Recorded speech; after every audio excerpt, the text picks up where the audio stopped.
Hello मित्रांनो, तुमच्या सर्वांचं स्वागत आहे विष्णू ब्लॉगमध्ये. तर मित्रांनो, आज आपला दुसरा व्हिडिओ तुम्हाला सांगतो. मी आलेलो शेळ्या चारायला. इकडे बघू शकता तुम्ही, हा आपला डॅम आहे, माजलगावचा डॅम.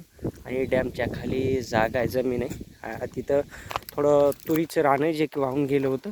त्या ठिकाणी तुम्हाला सांगतो अशा शेळ्या चारायला आणलेल्या आहेत मी. ते यात गवत आहे, खाली काँग्रेट आहे, म्हणजे गाजऱ्या गवत. आमच्या इकडे काँग्रेट गाजऱ्या गवत म्हणतात त्याला, ते पण आहे. खाली शेपरूट आहे, दुधाळी, भावाळी, हे असं छोटं छोटं गवत आहे. छानपैकी ते उपटून खातात. आणि वाघणं असे गवत आहेत, छान छान खातात शेळ्या. असंच आता इथं अर्धा तास मी त्यांना थांबवणार आहे. आमच्या सोबती येत आहेत आणि मग आम्ही जाणार आहोत कालच्या जागी. आता तुम्हाला दाखवतो मी. काल आपण सोयाबीनच्या रानात चारलं आहे, पण आज आपल्याला कापसाचं रान चारायला आहे सांगितलं आहे. तर त्या ठिकाणी आपण जाणार आहोत आणि त्या ठिकाणी गेल्यावर मी तुम्हाला त्या ठिकाणचा व्हिडिओ दाखवतो.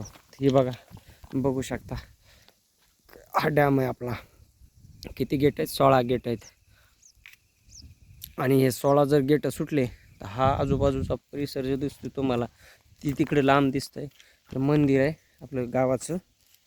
तर ते जे मंदिर दिसतंय का, त्या मंदिरापर्यंत हे 16 गेटचं पाणी जात आहे. आसपासचा सगळा परिसर जो दिसतोय, हा पेरलेलं शेत आहे वगैरे, तर ह्या शेतामध्ये संपूर्ण हे जे ऊसबीस आहे सगळं पाण्याखाली जाते. हे समोर दिसतंय ते आंब्याचं झाड, हे झाड हे सगळं पाण्याखाली जाते. हे पुढं दिसणारे झाडं जर 16 गेट पावसाळ्यात सुटले तर हे सगळं पाण्यामध्ये बुडतं आहे. तर मित्रांनो, आजचा व्हिडिओ दुसरा आहे आपला. तर तुम्हाला दाखवतो मी कापसाच्या रानात गेल्या कसं काय. तोपर्यंत व्हिडिओ लाईक करा, चॅनल सबस्क्राईब करा आणि तुमच्या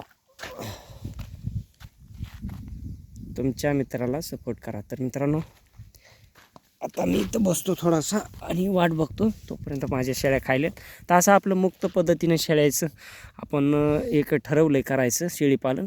तर तुम्हाला सांगतो, थोडंफार असं सीझनमध्ये ना, दिवाळी झाल्यानंतर असं कापसं लोक उपटीतात, असं गहू लावतात, ऊस लावतात. तर असं सोपं होतं, म्हणजे थोडंफार चरायला भरपूर असतं. आणि आता जवळपास सीझन होत आलं आहे, आता लोक गहू लावायलेत. का इकडे बघू शकता तुम्ही, गहू ऊस लावायलेत. तर आता काय होतं माहिती का, जे ऊस आता तुटणार आहेत, तर ते ऊस तुटल्यानंतर त्या ऊसामध्ये चरायला भेटते आहे ना. मग त्यामध्ये वेलं वगैरे असते. ऊस गेल्यानंतर बांधायला चरायला भेटते. आता म्हणजे ऊस जायला चालूच आहे, तर आता चालू आहे खायला. तर त्याच्यानंतर काय होतं, मग आता ज्यांनी गहू पेरले 3 महिन्यानंतर 4 महिन्यानंतर त्यांच्या गहूचे रानं रिकामे होतात. आणि गव्हाची रानं रिकामी झाली ना, की त्याच्यामध्ये परत आपल्याला खायला भरपूर भेटतं शेळ्याला. आणि गव्हाचे रानं झाले, हरभऱ्याचे झाले, की भरपूर त्याच्यामध्ये खायला भेटते.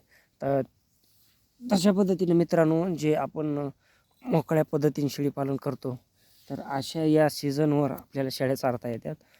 आणि घरी जर आपल्या शेती असेल, थोडाफार चारा असेल, तर लयच भारी. तर मित्रांनो, जोड म्हणजे असं भारी याच्यामध्ये कॉम्बिनेशन बनतं की तुम्ही बाहेरून चारून आणले आणि घरी जर चारा भेटला तर लयच फायदा आहे. म्हणजे तकलीफ अडीअडचण काय जर असेल, आपल्याला बाहेर जायला लागतं आहे किंवा उशीर होतो आहे शेळ्या सोडायला, तर आपण आपल्या शेतातला थोडाफार चारा असेल तर तो टाकू शकतो. नाहीतर एरवी असं आपल्याला चारायला सोडलं तरी काय हरकत नाही. पण घरी थोडंसं सुकं धान्य, जसं की पेंड गहू, खपरी पेंडमध्ये गहू मिसळून, किंवा सोयाबीन थोडी हलक्या क्वालिटीची. तर असं हलक्या क्वालिटीची पण चांगली, सडलेली नाही. तर अशा पद्धतीचं थोडं थोडं आपण त्यांना धान्य देऊ शकतो. त्यांना प्रोटीन, विटॅमिन काय काय भरपूर असं भेटतं आहे.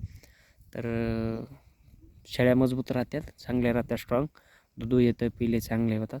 तर हे बघू शकता तुम्ही कसं काय. इकडं चिमणी आली छानपैकी, इकडं वातावरण आहे, असं मस्त डॅम आहे, इकडं गहू आहे.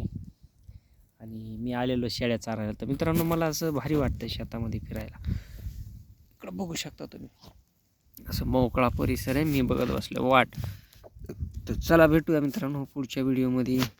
तोपर्यंत व्हिडिओ लाईक करा, चॅनल सबस्क्राईब करा. व्हिडिओ बघितल्याबद्दल धन्यवाद. आणि मला सांगा, मला यात काय बेनिफिट होईल का नाही. तर भेटू पुढच्या व्हिडिओमध्ये.